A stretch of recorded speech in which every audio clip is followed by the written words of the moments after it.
Paris Olympic खेलों में रविवार को जहां हॉकी में भारत को एक कामयाबी मिली, भारत हॉकी के सेमीफाइनल में पहुंच गया। वहीं बैडमिंटन में लक्ष्य सेन सेमीफाइनल में हार गए, लेकिन अब भी ब्रॉन्ज मेडल की उनकी उम्मीदें बाकी हैं। तो भारत को अभी तक 3 कांस्य मेडल ही पेरिस ओलंपिक में हासिल हो पाए हैं। आगे और कौन कौन से खिलाड़ी भारत के लिए उम्मीद की किरण हैं, बता रहे हमारे सहयोगी विमल मोहन। और इस वक्त मैं आईफिल टावर के सामने सीन नदी जो है फ्रांस की पेरिस के बीचों बीच जो बहती है वहां हूँ। वोट अबाउट के थ्रू आपको बता रहा हूँ कि जो भारतीय खिलाड़ी अब तक और जो रविवार का दिन रहा वो अच्छा रहा, लेकिन दिल भी टूटा। लक्ष्य सेन जो है एक्सेल सेन से हार गए, जबकि दोनों ही गेम्स में वो शानदार प्रदर्शन कर रहे थे। और लेकिन मुझे लगता है जो एक्सेल सेन ने कहा वो बात मुझे बड़ी जायज लगती है। एक्सेल सेन ने कहा कि उन्हें शायद ये पता चल गया कि इतिहास में वो पहले आदमी हैं जो इस स्तर तक पहुंचे हैं, और शायद ये प्रेशर उन पे वो टेंस हुए और शायद ये प्रेशर उन पे काम कर गया। उन्होंने कहा कि ये उनके साथ भी हुआ, तो ये बड़ी बात है। इसके अलावा जो हॉकी में जो भारतीय टीम ने कमाल किया, एक खिलाड़ी के कम रहते हुए अमित रोहिदास को जो रेड कार्ड दिखाया गया, जो बड़ा ही अनयूजुअल था।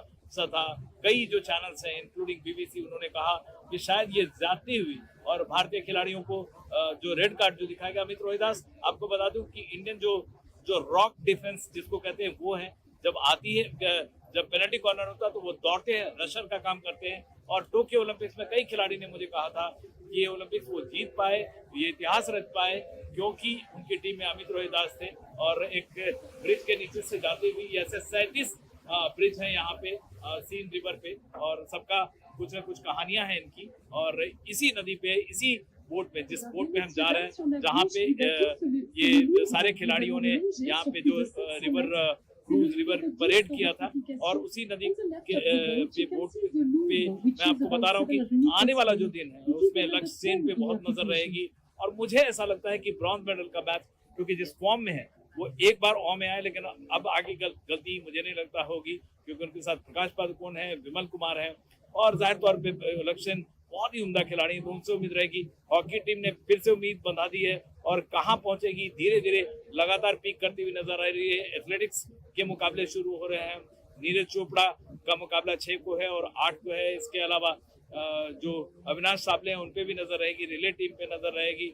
रेसलिंग की जो कहानी है अभी शुरू नहीं हुई है, तो 5 महिलाएं और 1 पुरुष आए। तो आने वाले दिनों में और भी आप पदकों की जो झड़ी है लगती हुई यहाँ से देखने की उम्मीद कर सकते हैं। भारतीय खिलाड़ी आपको कामयाबी का जो चेहरा है एक और दिखा सकते हैं। फिलहाल जो है पेरिस से अच्छी खबरें आनी, जो अब तक शेट्रू से आ रही थी, लेकिन अब पेरिस से आपको भारतीय खिलाड़ियों की अच्छी खबरें आनी शुरू हो जाएंगी। पेरिस से विमल मोहन, एनडीटीवी इंडिया।